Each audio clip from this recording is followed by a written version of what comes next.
کرنی، یہ فکرہ کسی درویش نے نا حضرت اویس کرنی کے لیے کہا ہے. یہ فکرہ پورا فیٹو نہیں پہ آتا ہے. اسی کسی دے کچھ نہیں جے لگتے تے نہ کوئی ساڈا دردی، کوئی یارانہ نہیں، کوئی دوستانہ نہیں. حضرت اویس کرنی کا مزار بھی کنفرم نہیں کہ کدھر ہے. بس اسی کسی دے کچھ نہیں لگتے. کیا ضرورت ہے؟ بس ٹھیک ہے، اپنا جو ہے انداز سارے زمانے سے علیحدہ کر کے رکھا انہوں نے، علیحدہ، الگ تھلگ. تو حضرت خواجہ اویس کرنی کو ڈھونڈتے ڈھونڈتے کہتے ہیں میں گیا، کرن گیا. حضرت حرم بھی نہیں، یہ داتا صاحب نے اس کو لکھا ہے. فرماتے ہیں میں گیا تو مجھے لوگوں نے کہا وہ تو حج کرنے چلے گئے. کہتے ہیں جب میں مکے گیا تو میں نے لوگوں سے پوچھا اویس کرنی آئے تھے؟ کہنے لگے ہم تو نہیں جانتے. یہ تو میرے جیسے لوگ ہوتے ہیں نا، جن کی تصویریں زیادہ نکلتی ہیں تو جن کی ویڈیو زیادہ ہوتی ہے تو لوگ زیادہ جاننے لگتے ہیں، ورنہ رب کریم کے بندے تو چھپے ہوئے، چکر میں پڑے ہی نہیں. کون اویس کرنی؟ انہوں نے کہا کہ حضرت اویس کرنی، چہرے پر برس کے داغ ہیں، کمزور سا وجود ہے، داڑھی زیادہ گھنی نہیں. جب حالات بتائے تو کہنے لگے اس طرح کا ایک شخص آیا تھا، اس نے طواف کیا تھا. پہلے بھی دنیا کرتی ہے پر جب اس نے کیا ہے نا تو اس کے طواف نے وہ خود بھی رویا ہے اور بھی بڑے روئے ہیں. وہ جب حجر اسود پہ آیا ہے تو رنگ بدلتا دیکھا ہے. کہا وہ کدھر گئے؟ کہنے لگے پورا نہیں پتا، اتنا ضرور خبر ہے کہ ان کے انداز بتاتے تھے کہ اب مدینے جائیں گے. جناب حرم بن حیان کہتے ہیں پھر میں مدینے گیا، میں نے خواجہ اویس کو ڈھونڈا. میں نے کہا یار میں نے حضرت خواجہ اویس کرنی کو ملنا ہے، کسی نے بتایا ہے کہ وہ مدینہ شریف آئے. تو لوگ کہنے لگے ہم نہیں جانتے وہ کون ہے. لیکن نا دنیا جان گئی، دنیا میں بڑا کچھ ہو گیا. بائی نیم لوگ جاننے لگے، ہوٹلوں پہ پہچاننے لگے، سڑکوں پہ پہچاننے لگے. لیکن بات تو یہ ہے کہ جن کو پہچاننا چاہیے اگر وہ پہچان لیں پھر تو بڑی بات ہے، پھر تو بڑی بات ہے. لیکن اگر وہاں ہی پہچان نہ ہو سکے تو پھر تو معاملہ بڑا الگ سا ہے نا. عزیز بھائی، حضرت خواجہ اویس کرنی کے بارے میں پوچھا تو مدینہ شریف کے زائرین اور وہاں کے مقامی لوگ بھی کہنے لگے کوئی نہیں پتا، ہم نہیں جانتے، ملے ہی نہیں. تو کہا باریک سا وجود ہے، پرانا سا لباس ہے، برس کے داغ ہے، چہرے پہ داڑھی زیادہ گھنی نہیں، کسی کو پاس نہیں بٹھاتے. اور پھر ایک جملہ اور کہا، سنا ہے روتے ہیں تو بڑے درد سے روتے ہیں، سنا ہے بھیگی رہتی ہیں پلکیں، سنا ہے ان کی پلکیں بھیگی رہتی ہیں. میں 2-4 دن پہلے کسی سے سن رہا تھا شعر، اس نے کہا تھا ایک واری میری آنکھیاں تو انہوں نے اتھرو پونجے سن، ہن چسکا پہ گیا رونے دا، ہر ویلے یا ہو زاری ہے. کہتے ہیں کہ وہ اس طرح کی اس کی کیفیت ہے. کہتے ہیں میں نے کہا یار وہی تو اویس کرنی تھے، کدھر گئے؟ کہنے لگے کوئی خبر نہیں. جب وہ آئے ہیں تو ان کے آنے کا انداز ہی نرالا تھا، سسکیاں اور آہیں نکل گئیں اس شخص کی جب وہ مدینے آیا. حضرت حرم بن حیان کہتے ہیں میں ڈھونڈتا رہا، تلاش کرتا رہا، پھر میں ان کو ڈھونڈتے ڈھونڈتے عراق میں آیا تو نہر فرات کے کنارے ایک کمزور سے آدمی کو ریت کے ٹیلے پر بیٹھ کے وضو کرتے دیکھا. کہتے ہیں جب ان کا وضو مکمل ہوا تو میں نے کہا السلام علیکم. تو کہتے ہیں انہوں نے چہرہ نہیں پھیرا، وہیں بیٹھے بیٹھے کہنے لگے وعلیکم السلام یا حرم بن حیان، یا حرم بن حیان وعلیکم السلام. کہتے ہیں میں نے کہا کہ من انت، آپ کون ہے؟ تو کہنے لگے وہی ہوں جسے تم مکے اور مدینے ڈھونڈتا رہا. تو کہتے ہیں میں نے کہا حضور آپ میرا نام کیسے جانتے ہیں؟ بڑا خوبصورت جملہ ہے، اللہ کرے آپ کو یہ یاد رہ جائے. سبق کبھی نہ بھولنا، یہ سبق کبھی نہ بھولنا. بابا صاحب کے مزار پہ گئے تو خالی آ گئے، داتا صاحب گئے تو خالی ایسے ہی چلے گئے. ہم فارغ لوگ تھے، کوئی کام نہیں تھا کہ بابا فرید کی گلیوں میں گھومتے رہے. ہم فارغ تھے کہ 2 بجے حضرت سلطان باہو رحمت اللہ علیہ کی جالیوں کے سامنے کھڑے رہے. ہم کوئی پتھر چاٹنے والے لوگ تھے کہ آدھی رات بیت گئی اور ہم بزرگان کرما والا شریف کھڑے رہے. یہ کیسے ہو گیا کہ محدث اعظم کے مزار پہ کھڑے رہے؟ ایسے ہی کوئی بات تھی؟ حضرت اویس کرنی بول کر فرمانے لگے، کہنے لگے کیا کہا تو نے کہ میں تجھے کیسے جانتا ہوں؟ فرمانے لگے تو مجھ سے پیار کرتا ہے، عارف تو روحی من روحی کا، میری روح تیری روح کی جاننے والی ہے. یہ روحوں کا رشتہ ہے، یہ خطا نہیں جایا کرتا. عارف تو روحی من روحی کا، میری روح تیری روح کو جانتی ہے. یہ کیسے ہو گیا؟ کوئی ایسے لوگ تھے، تو اتنی جگہ مجھے تلاش کر آیا اور میں تجھے جانوں نہ، یہ کیسے ہو سکتا ہے؟ یہ کیسے ممکن ہے؟ تو ڈھونڈتا رہا گلی گلی اور میں کہوں کہ میں تجھے جانتا نہیں، فرمایا حرم بھی نہ جان میں، ہاں میں دعا کرتا ہوں اللہ کی بارگاہ میں کہ رب کریم مجھے اور تجھے جنت میں اکٹھا کر دے۔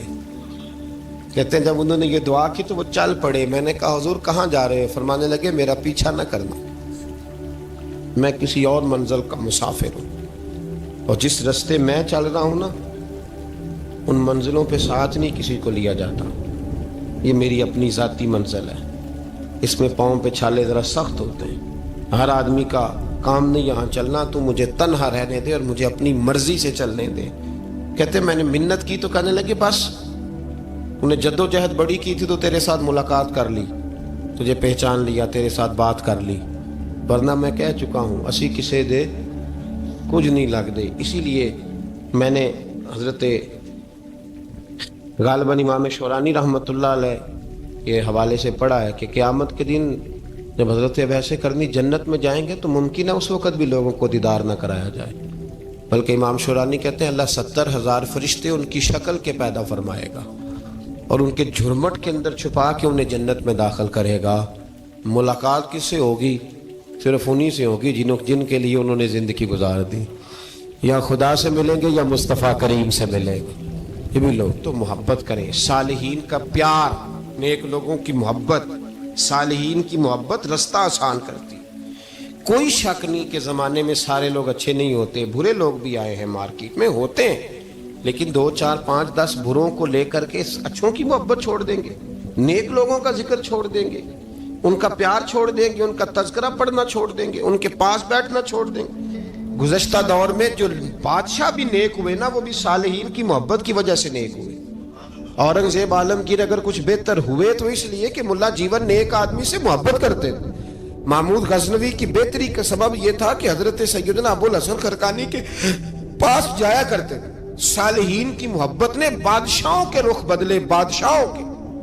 ان لوگوں کو پیار تھا تو حالات جہانگیر بادشاہ جایا کرتا تھا خواجہ اجمیر کے آستانے پر، تو لوگ کہتے ہیں کہ بڑے سخت دنوں میں بھی ہم اس کی آنکھوں میں آنسو دیکھا کرتے تھے۔ درد والی جگہ پہ جاتے تھے نا لوگ تو درد مند ہو جاتے۔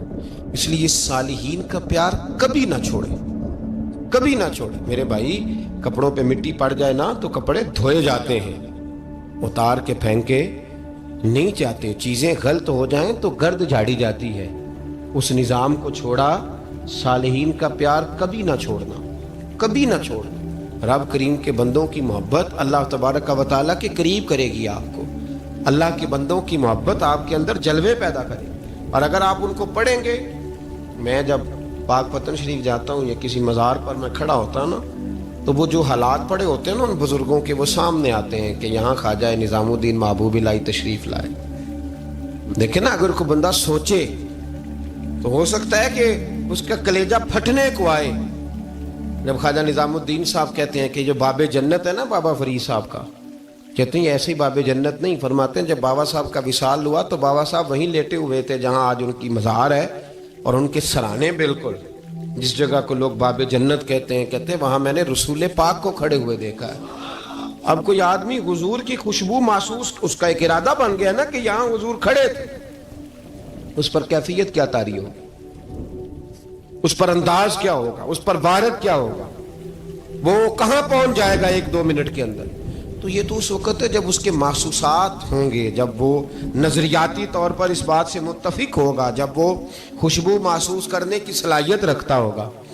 ایک بات عذرائے محبت ہے، کہہ دیتا ہوں کیونکہ سوالات ہوتے رہتے، کہہ دیتا ہوں۔ اعلیٰ حضرت کے ایک مرید تھے مولانا حشمت علی خان صاحب رحمۃ اللہ، بڑے تگڑے آدمی، جن لوگوں کی پوزیشن بڑی سخت فاضل لوگ ہوتے ہیں نا، اور حاضر جواب 1 منٹ سے پہلے پاک پتن شریف گئے تو باب جنت سے گزر کے آئے۔ باب جنت سے کسی ہمارے عالم نے نہیں لکھا کہ جب وہاں سے گزر گیا اب توبہ نہ کرے اور کوئی اچھا عمل نہ کرے تو جنت میں جائے گا، بس یہ کہا کہ ایک دروازہ ہے جہاں خواجہ نظام نے حضور علیہ السلام کو کھڑے دیکھا، گزر جائے کوئی تو الحمدللہ اس کے لیے ایک برکت ہے۔ لیکن کسی شخص نے یہ نہیں کہا کہ اب وہاں سے نکل کے آ جائے اور معاذ اللہ جھوٹ بولے، جو مرضی کرے اور کہ میں جنتی ہو گیا، یہ معنی کسی بندے نے بھی بیان نہیں کیا۔ ہاں وہاں سے گزر کے آئے، سچی توبہ کرے بعد میں، اپنے اعمال پہ محنت کرے، اللہ اسے برکت عطا کرے گا۔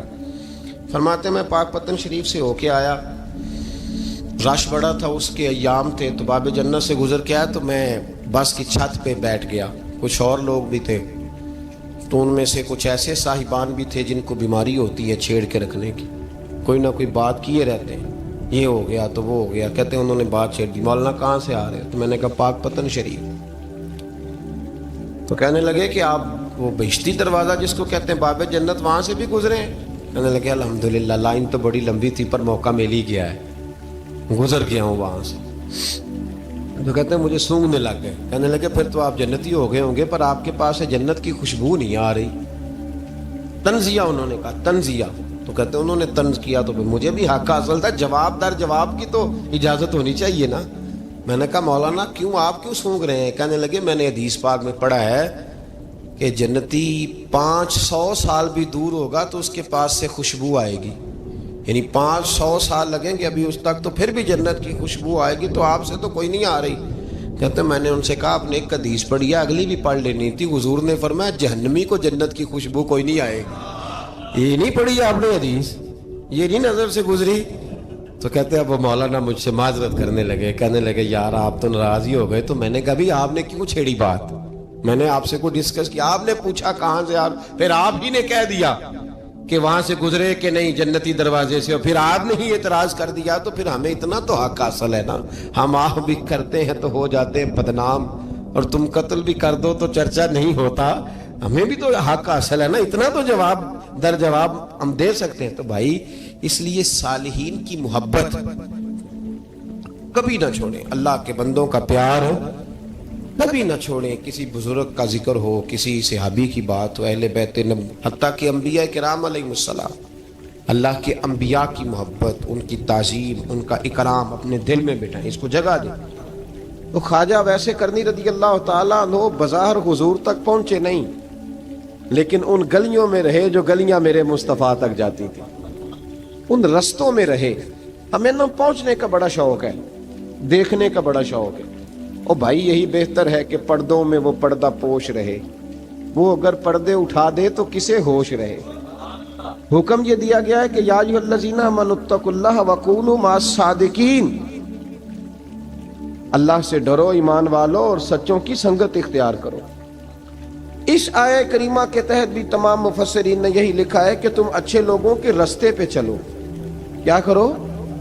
وہ جو ہمیں شوق ہے نا، اب تو خیر زیارتوں کی پٹاری کھلی ہوئی ہے، اب تو لوگوں کو زیارت ہوتی ہے وہ ساتھ فیس بک پہ بھی جاتی ہے، کرامت آتی ہے تو وہ سیدھی پبلشر کے پاس جاتی ہے، اور لوگوں کا دل کرتا ہے مجھے چھیڑو صحیح، 15-18 کرامتیں تیار ہیں، جڑے محرم راز حقیقت دے او تے راز حقیقت کھول دے نہیں، اے جنہ ویکھیا نہیں او کرن گلاں، جنہ ویکھ لیا او تے بول دے ہی نہیں، اے جنہ ویکھیا نہیں او کرن گلاں، جنہ ویکھ لیا او تے وہ کہاں بات کرتے ہیں صاحب۔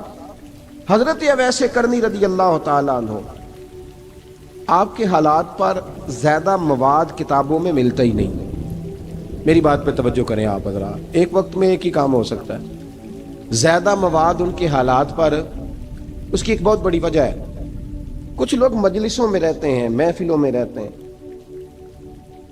ایک صاحب کہتا ہے میں بھی ان سے ملا ہوں، دوسرا کہتا ہے میں بھی ملا ہوں، تیسرا کہتا ہے میں بھی ملا ہوں، چوتھا کہتا ہے بھائی وہ ملتے جو رہتے ہیں آتے جاتے جو ہیں۔ کچھ لوگ ایسے ہوتے ہیں جو ملنا پسند ہی نہیں کرتے، کہنے ایسی کسی دے کچھ بھی نہیں لگ دے تے نہ کو ساڈا دردی، وہ خدا رسول کی یاد میں الگ تھلگ، جب وہ کسی سے ملے ہی نہیں تو کسی کو ان کا واقعہ کیسے یاد ہوگا، جب ملاقاتیں نہیں ہوئی تو ان کی باتیں کیسے یاد ہوں گی۔ بڑی مخصوص لوگوں سے حضرت اویس کرنی رضی اللہ تعالیٰ عنہ کرن کے رہنے والے تھے، دور رہ کے، ہم لوگ نا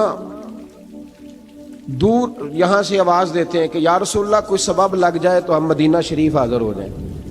میرے اصحاب رحمۃ اللہ علیہ فرمایا کرتے تھے جو دور رہ کے بھی نبی پاک کی صحیح بات مانے نا، مصطفیٰ کریم اسے وہیں دیدار عطا کر دیتے، شرط یہ ہے کہ مانے صحیح کر کے، دور رہ کے۔ دلیل کیا ہے؟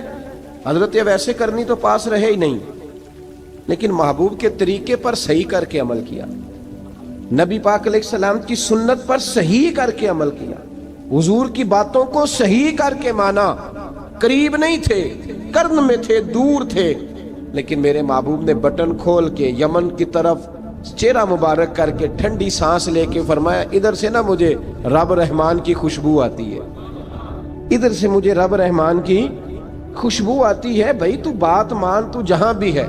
ابھی میں اپنے ایک دوست کو سمجھا رہا تھا،